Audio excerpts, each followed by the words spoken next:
Tottenham Hotspur are the strangest team I have ever seen. They slapped Manchester City. Kulusevski curling in, Madison arriving, and Spurs lead at the Etihad. Timo Werner has Johnson coming in, and Johnson is there, and Spurs have another. What an unbelievable night here. The performance of the season from Tottenham Hotspur. Only to give Ipswich their first Premier League win. Ipswich Town have won a Premier League game for the first time since April 2002. They destroyed United at Old Trafford. Sars flick on Solanke's finish. Looking at home in Spurs white and making it 3-0 at Manchester United. Only to lose to a struggling Crystal Palace a few weeks later. They are the Robin Hood of the Premier League. They take points from the top teams, then give it to the bottom ones. These guys love taking the lead, playing beautiful football, then blowing it like an adult film actress. So why is this club so inconsistent? The foundations are fairly fragile, mate, so that's what I feel. I feel bad for Ange because I actually think he's a great manager. He has instilled a philosophy onto this team that is very obvious to see. They are one of the most entertaining sides in the league, and when they win, it's usually because they dominated the opposition. What an unbelievable show from Ange Postecoglou's side. Spurs play out of their skin. But Ange is running into the same issues as all previous Tottenham managers. There is something about this club that stops them from fulfilling their potential. This is the first time in my career to see a situation like this. We will be connected forever, like I am with all my previous clubs, a part of Mr. Levy club. Something that has been around for a while. Tottenham story is this: 20 years that there is the owner and never won something. It's the history of the Tottenham. Typical Tottenham performance. They obviously will let you down most times. People forget that Tottenham are a pretty big club. It just happens that their golden years were a while ago. They are the first English team to win a major European trophy, winning the Winners' Cup in 1963. And what now for Tottenham? Double winners, of course, just the other season. Cup winners last campaign, and now in 1963 they've conquered Europe. Can they kick on from here? With Bill Nicholson in charge, they also won the FA Cup in 1962, the double in 1961, as well as the UEFA Cup in 1972. After Nicholson stepped down in 1974, Tottenham did go through a brief slump, being relegated at the end of the 1976-1977 season. But the manager at the time, Keith Birkinshaw, quickly turned around the team, getting them promoted and managing to win back-to-back FA Cup trophies in 1981 and 1982, as well as another UEFA Cup in 1984. But while Spurs were seeing success on the pitch, off the pitch, it was a different story. In the early 80s, Spurs fell into some debt after refurbishing their stadium and bolstering their squad. Seeing a moment of opportunity, lifelong Spurs fan and property developer Irving Scholar led a takeover of the club in 1982. In an attempt to maximize the profits of the club, the team became the first football club from the United Kingdom to be placed on the London Stock Exchange. It might seem normal now, but at that time, Tottenham was well ahead of its time. Very few English teams were running their club like a business. Tottenham were paving the way for what would end up being the commercialization of the English game. They signed players like Paul Gascoigne and Gary Lineker, who helped Spurs win the 1991 FA Cup. But ever since that title, Spurs wouldn't see much success again. Despite a succession of managers and players such as Teddy Sheringham, Jurgen Klinsmann, and David Ginola, Spurs finished mid-table most seasons with few trophies won. They won the League Cup in 1999 under George Graham and again in 2008 under Juan de Ramos, but nobody was considering Tottenham a truly elite club. For example, while they won the League's Cup in 2008, they actually finished 11th in the Premier League. Berbatov against the club he left in August. United rampant. But in the early 2010s, their level of talent improved. Harry Redknapp was appointed as the manager and he brought some stability. With players like Gareth Bale, Luka Modric, Jermaine Defoe, Danny Rose, and Kyle Walker, they secured a Champions League spot for the first time in the Premier League era. They also beat Arsenal in the league for the first time in over 10 years after Danny Rose scored in a 2-1 win. Clear. And as far as Danny Rose, oh! Danny Rose with a volley from 30 yards! How about that to score your first goal for your club? Gareth Bale also transformed from a good young player Gareth Bale, 2-0 for Tottenham. Are they finally going to break the jinx? To one of the very best players in the world, especially in his last few years at Tottenham.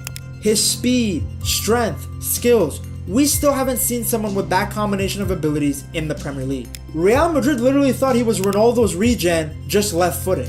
But even with this quality, Spurs weren't able to push into the next level, constantly just hovering around a Champions League spot. To make matters worse, Spurs ended up selling their two best players in Bale and Modric to Real Madrid. The £86 million of Bale money was not spent wisely. Only Christian Eriksen was a memorable signing that made an impact. Lamela is basically only known for his Rabona goal, and nobody talks about Paulinho or Chadley. Things like that have definitely hurt Spurs' reputation in the footballing world. To spend that much money and not improve your team is truly impressive, and not in a good way. In an effort to get back on the right track, Levy appointed Mauricio Pochettino in 2014. The Argentine manager had done great work at Southampton. He was Premier League proven and great at developing youth players. Poch brought a fresh, energetic style of play to White Hart Lane. A combination of great recruitment, promoting players existing at the club, and youth development led Tottenham to be on the right track. Harry Kane had been in the squad up to that point, but under Pochettino became a starter. He went from being called a one-season wonder to banging in 20 goals a season for fun. The greatest one-season wonder in Premier League history! Dele Alli, Eric Dyer, and Heung-min Son also helped as Tottenham finally began to sign the right players. Within no time, they didn't just progress, they were challenging for the title. They went from 6th place the year before Pochettino's arrival to 5th place in his first season with the club to 2nd place in his 3rd season. Their highest finish since winning the league back in 1961. If you didn't get a chance to watch young Dele Alli, you have to go back and watch this guy's highlights. They're not stopping the crosses coming in here, Palace. Ali, great skill. Oh, what a goal! Oh, this young man is a sensation! Dele Alli! Playing in behind Harry Kane, he was fantastic. He was a much better version of what we're seeing now from Jude Bellingham. Prime Dele Alli and Eriksen around Kane was so fun to watch. Then on top of this, they had Kyle Walker and Danny Rose as the fullbacks pushing forward. This was proper football, none of this center back and fullback nonsense we're seeing now. They also had Moussa Dembele, who, whenever any former Tottenham player gets on a podcast, raves about how good this guy was. My opinion, Dembele. That's exactly what Dele Alli said. Dembele. Everyone says that. Yeah. Everyone says that. Every Tottenham teammates I do, everyone says Moussa Dembele. He was one of the most important players in the Spurs side. Excellent box-to-box midfielder who excelled at carrying the ball forward. For me, I put him in next to Ronaldinho, Maradona, Okocha. Then in defense, the center-back combination of Alderweireld and Vertonghen was a force. And of course, Hugo Lloris behind them. The future was looking good. Levy was even investing in the infrastructure as Tottenham said goodbye to White Hart Lane as they began construction on their new Tottenham Stadium. But the new stadium halted investments on the pitch. In the summer of 2018, Tottenham became the first Premier League team in history to not make any new signings. Like, they didn't even sign a single player. No loan, no youth player, nothing. Let's make history. Let's make history together, Daniel. Let's not sign anybody. To not invest after finishing 3rd the season before is absolutely crazy to me. But maybe Levy saw something we didn't, because despite injuries to Kane, Son, and Dele Alli, Lucas Moura and Fernando Llorente stepped up scoring big goals as Tottenham finished 4th in the league. They even somehow made it to the Champions League final that year, despite barely making it out of the groups. That entire Champions League run was a fantastic story, from Tottenham beating City after Pep called Tottenham the Harry Kane team and instead Heung-min Son stepped up and eliminated them, to the miracle against Ajax where Lucas Moura came up big. Tottenham had beaten all odds to get to that Champions League final, but sadly, they lost. Despite the investments, the fantastic development of players like Son and Kane, Tottenham still had nothing to show.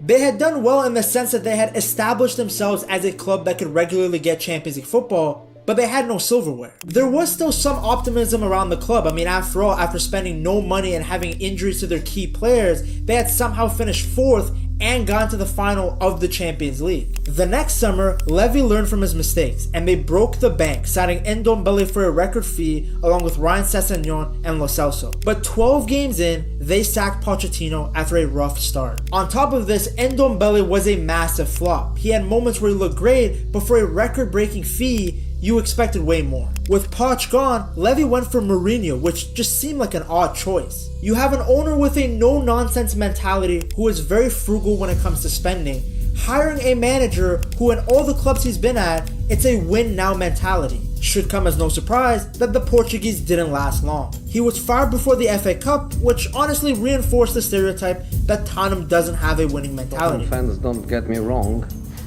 but the only club in my career where I don't have still a deep feeling is Tottenham. Feel like at least he could have let Mourinho manage that final, considering he was the one that had helped Tottenham reach that stage. But I think a part of it was that he didn't want Mourinho winning a trophy and then sacking him. According to the Telegraph, Levy was hopeful that the Mourinho sacking would help provide the squad with a psychological boost ahead of the cup final, but honestly, that could just be PR. Levy being ruthless and shady wasn't something new either. When Harry Kane had signed a 6-year contract back in 2018, he had apparently made a gentleman's agreement with Levy that if Spurs failed to win silverware in the 2021 season, he would be allowed to move on. It made sense. Harry Kane was one of, if not the best striker in the world while being at Tottenham. He was scoring for fun even in seasons where Tottenham were struggling. He wanted to win trophies, and he knew that if Tottenham didn't make the moves that was required, he would never win a trophy there. Well, 3 years later, after a horrific season from Tottenham, their worst campaign since 2009, Kane wanted to leave to go to Manchester City. He wanted to win trophies, and he realized that Tottenham might not be the place to do that. His move to City, though, was blocked by Levy, who rejected any idea of some gentleman's agreement between the two of them. He did, of course, allow Kane to leave to Bayern eventually, but it really showed the ruthlessness of Levy.